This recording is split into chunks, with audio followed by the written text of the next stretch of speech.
Interesting. Sarah, do you want to go ahead and quickly go over what you've been playing? I know, John, have you played Watch Dogs whatsoever? New one? I played the first one and got incredibly bored because Aiden Pierce is one of the worst protagonists in the history of video games. But he has an Don't know why they're iconic bringing him hat. back. It's iconic. What Ubisoft was that, said Sarah? so.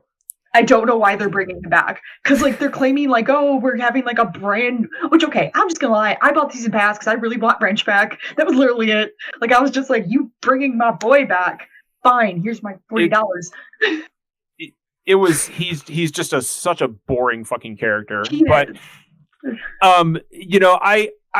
I didn't play Watch Dogs 2, and I'm not planning on playing Watch Dogs Legion simply because I feel like both of them continually fall into that Ubisoft formula of here is a map with, a tower, and, go to the tower and unlock more things around you, and then you go to the next tower and unlock more things around you. And I'm unless it's something very specific, like a Zelda or a Final Fantasy. Like I'm right now anyway, really burnt out on open world shit. Just I got completely burnt $60 out. to do busy work for 120 hours. Right. I think that's why would I do that? I think that's exactly where I am, and there's still some open worlds where I can just kind of zone out and still have a decent enough time. Like I think, what was it? Ghost of Tsushima is a very good one of those games that isn't particularly like amazing, but it's pretty damn good at what it does. But I don't know, just Watch Dogs didn't really do it for me. But I didn't mean to cut you off, Sarah. If you want to go in and quickly go over your thoughts on, you've been playing Legion. So partially the only reason I got it was because my grandparents blessed me with a $25 Amazon gift card, and Amazon only had it for like $49.97. So I ended up getting it for only like $35, which was really cool. Nice. I barely pretty much had to pay anything for it, which was awesome. Shout out to Grandpa Sarah. Hey. But so I'm actually really enjoying myself. I'm diagnosed with OCD, so open world games that have the whole tower aspect to it, my OCD loves that shit. Because I'm just like, cool, get this done, cool. And the way that Watch Dogs Legion is once you, like, especially with, okay, so really, really quick, the one thing I really love about this game is how every situation that you are put into, there are 5 to 7 different ways that you can handle it, and the game openly puts them out to you. There is you can either use spider bots, which you see like light up grates where your spider bot can go into. They are not hidden. There's like a red light on them, so you can see where they are. You can use cameras, only cameras. There is like 5 missions I've done where I've only used cameras. Just like gone between camera to camera to camera to camera. Hack what I needed, done, didn't even have to go in. There are missions where I've snuck in, where I've knocked out everybody. There are missions where I've just used my spider bot, who has knocked out people, but I've never had to enter the premises once. Like, there has been areas in the game where I've gone in punching things, because that was my only option, but then I was able to use cameras to knock out the rest of other people that weren't close to me. I'm enjoying, I don't think I've gone in lethally once. And I've already liberated like 3 boroughs of London, and I think there's like 8 or 9, and I've never gone lethal once. I think that was one of my favorite things about at least 2 was the amount that you can experiment with how to complete objectives. I know one cheap thing I started to do was you had like a little drone that just had wheels on the ground. You would drive around, but you also had a like an air drone. And what I would do, I would spawn it near me, toss a remote explosive, drive it up into dudes that were like a mile away and just take them out like that. And just never get close whatsoever. Yeah, and again, the game actually starts you off. They're basically like, DedSec doesn't kill people. Like, that's as soon as the game starts, they flat out say that DedSec doesn't kill people unless we truly have to. And yes, there's been times where I've like armed something where I thought it was non-lethal and it was 100% lethal. And I was like, oh, I didn't think that was gonna happen. But other than that, I've used no lethal guns, I've used no grenades, nothing. And the really interesting is when it comes to the whole like roguelike element to it, how you can like bring NPCs in, which is I like it. It's an interesting concept. I've run into a lot of NPCs that have interesting abilities, everything from like crypto mining to they have like loyalty cards so you can buy clothes cheaper. There's been like people that can help your characters get out of the hospital faster when they get injured.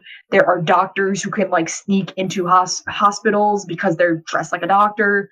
Like they have multiple different abilities to them, and liberating areas gets you someone stronger, someone that has like a shit ton of really good abilities. But my favorite, before I go into what I think about the story so far, my favorite instance was it was right when the game started. I was walking down the street and I was trying to find characters to bring into my version of DedSec. And I passed this old woman and I was instantly thinking of how they were saying you can like get old people. And I was like, all right, lady, what can you do for me? So I used the in-game phone to see what her abilities were. And her main ability was she couldn't jump and she couldn't dodge. Because, you know, she's old. She has like geriatric knees. I don't know. And I'm like, okay, that's fine. Under that, it said grandma was packing an M38 shotgun. Oh, wow. I guess a question I actually had was I was like, whoa, grandma. What do you think of the for those that don't know, the characters that you recruit? You can the tagline for the game seems to be that you can recruit anyone to be a playable character, and they all have unique backgrounds, stats, weapons, abilities, and whatnot. Do you feel like you can kind of see the tethers of how that's kind of I can't fucking say it. Procedurally generated. Yes. Yeah. The one crazy thing, which people have different opinions on this, I think it's really nuts, is that every NPC in the game has their own schedule. They are doing something different at every time of day. And you can see what they're actually doing, where they're going to be at certain times. Oh, they're hanging out with this person at like 3 p.m. Oh, they're going to work at 12 p.m. Oh, they are going for lunch at like 1:30, and they're going to be in this barrel at this time. It's okay. And again, some people think it's like just like weird or that it's overwhelming or it's not done right. I think it's kind of nuts. Because there are actually, you can recruit like guards for the opposing faction, but you need to follow their schedules. You need to know where they're going to be, go there and do something that makes them believe in DedSec to make them help. And it's this crazy, like you have to not micromanage, but if you're like, if you want the best person to help you sneak into like a guard area, you need to follow them. You need to know what they're doing, when they're doing it. And you need to actually unlock like an in-game upgrade, which you can get by tech points by like finding them throughout the open world and stuff to find out what these people are doing at what time. And it's extremely interesting because I've never played a game that cared so much about what its NPCs are doing. And the amount of different people you can get to help you is astronomical. It's everything from like an old woman to like, I just recruited a game designer last night. Oh, wow. I recruited like a politician to where he can help my characters get out of jail faster. Like I recruited this anarchist who literally does more melee damage because she's so constantly drunk all the time that she's just ready to just bare knuckle brawl. Like it's so interesting. And the fact that you can use so many different characters to do so many different things. Like I've used my doctor to literally walk into this off limits hospital area and get shit done without getting caught. Because no one looks at her any different. She is a doctor. I think she's a gynecologist. Like no one looks at them different because that's what they're supposed to be doing there. Right. It's just incredibly interesting. And yeah, it has its faults. There's some things that force you to go in lethal, which kind of sucks. But I think just how much freedom that this game has given me to not do anything lethally, and also doing stuff non-lethally isn't difficult. Like, yeah, it has its challenges and it can sometimes take a while, but you can do this whole game without killing people. And I find that really interesting, especially because they don't make it like impossible. I think that's probably the best way to. I've only played 1 and 2, but I think that's the best way you can probably play 2. Because otherwise the story just does not make as much sense if you're going around. And especially this one, which really quick, what they're doing with the story is really interesting to me. Because in every game, they perceive DedSec as sort of like not really the bad guys, but like they're the most chaotic good. Like they will destroy shit to get stuff done. They don't care about like, oh, we're going to destroy this building or we're going to wreck this car.